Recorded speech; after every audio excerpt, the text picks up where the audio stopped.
From the time that I began making YouTube videos about home networking, I realized that there are three common misconceptions when it comes to both internet plans and internet speed.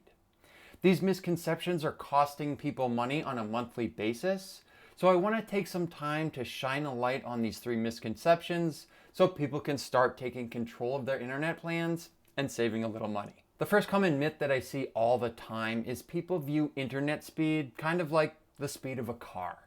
They view it that the more speed you have, the faster your internet connection is, and this is the wrong way to think about it. The best way to think about your internet speed is think about it like a watering can, and think about your devices or your home network as the plants that need to be watered. So in this instance, we have a 5-gallon watering can. Each of our 5 plants requires 1 gallon of water. So when we water these plants, this watering can has 0 gallons left, and all of these plants get the amount of water that they need. Now let's say we wanted to upgrade our watering can. Let's move our watering can up to a 10-gallon watering can. We still have 5 plants.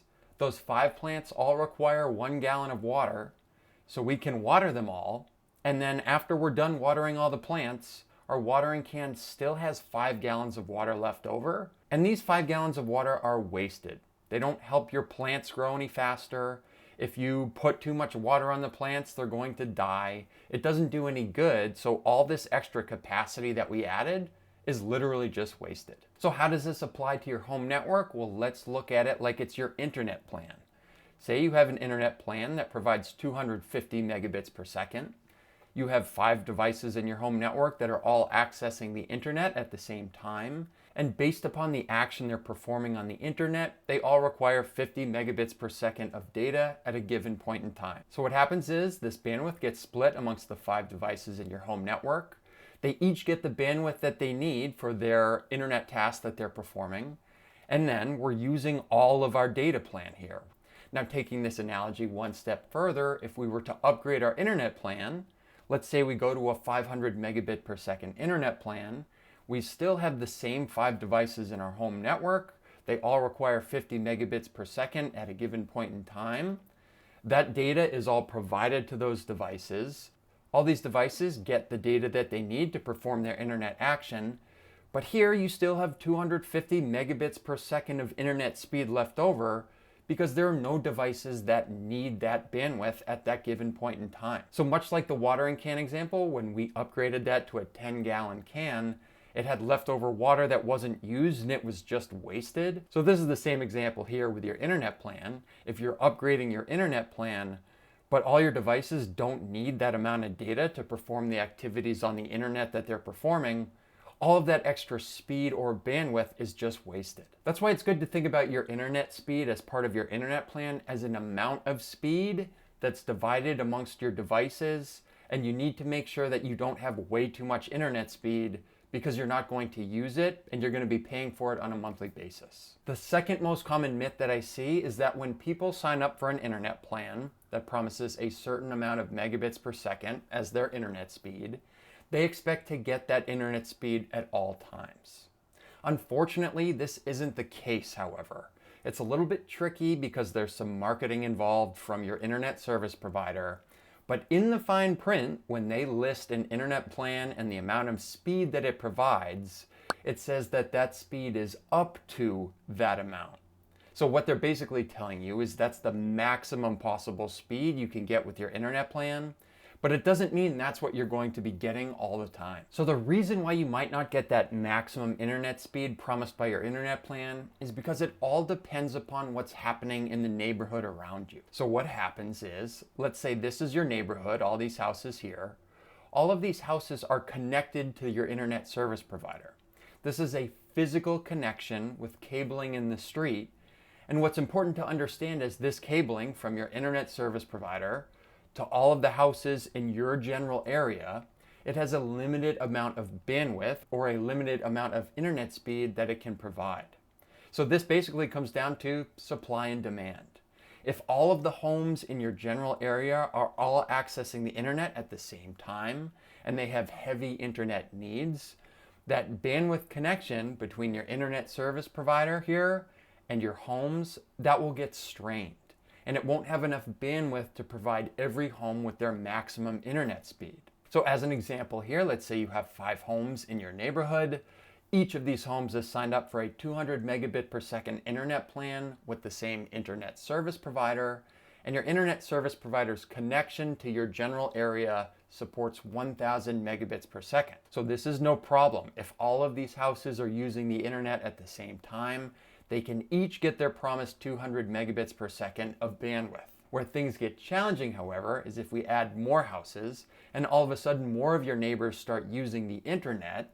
This bandwidth here doesn't change. This connection between your ISP and your general area, that doesn't change. So although you might have an internet plan that provides 200 megabits per second of maximum internet speed, if everybody's using the internet at the same time, all of these homes might only be getting 100 megabits per second of internet speed. This is an important concept to understand, and I'm sure you've realized that if you jump on the internet at a random time, say 3 a.m., you probably get really good internet performance, and that's because none of your neighbors are using the internet as well.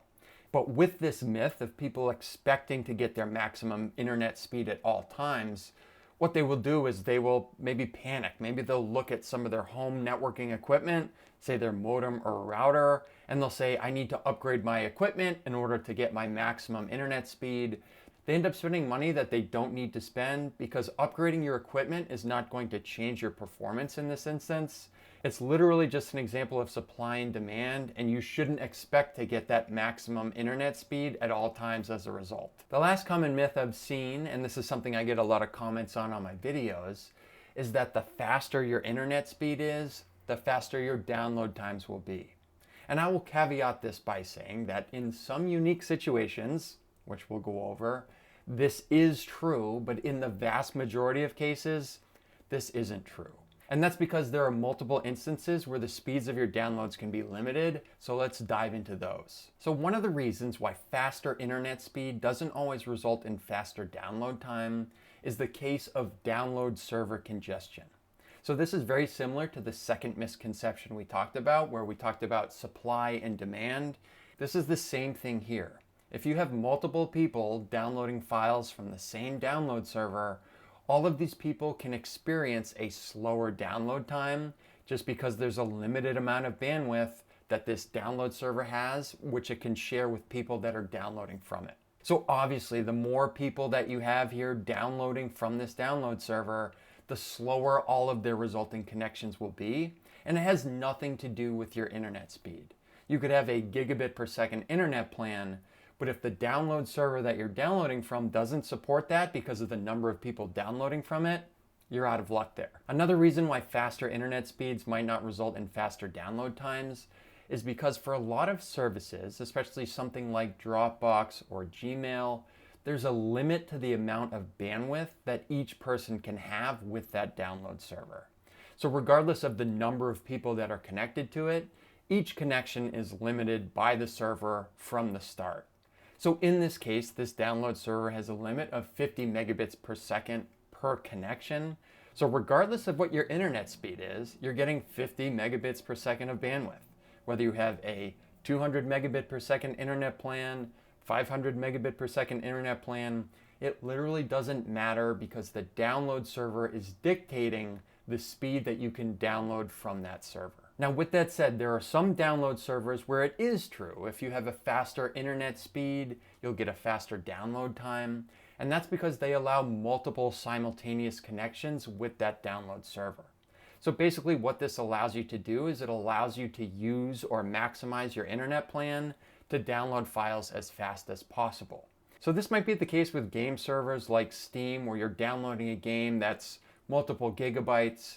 The download's going to take a long time. So what they do is they configure their download servers to allow these multiple connections so it doesn't take forever to download these games. So here, as opposed to being limited to one connection that's 50 megabits per second, you can have multiple connections that are 50 megabits per second, which results in a download speed of 200 megabits per second. And you can really then maximize your bandwidth if you have a higher bandwidth internet plan to download that file faster. Another thing to make note of here though is if a lot of people are downloading from this game server at the same time, You might have the same number of simultaneous connections to the game server, but each of those is going to support a lower bandwidth because that bandwidth is shared amongst all the people that are downloading from the gaming server. So even if you're downloading from a gaming server that supports multiple connections, that still doesn't guarantee that you'll be able to use all of your internet plan to download that file. You could still be throttled if a lot of other people are downloading. So this is maybe another case where faster internet speeds does not necessarily mean you're going to get a faster download time.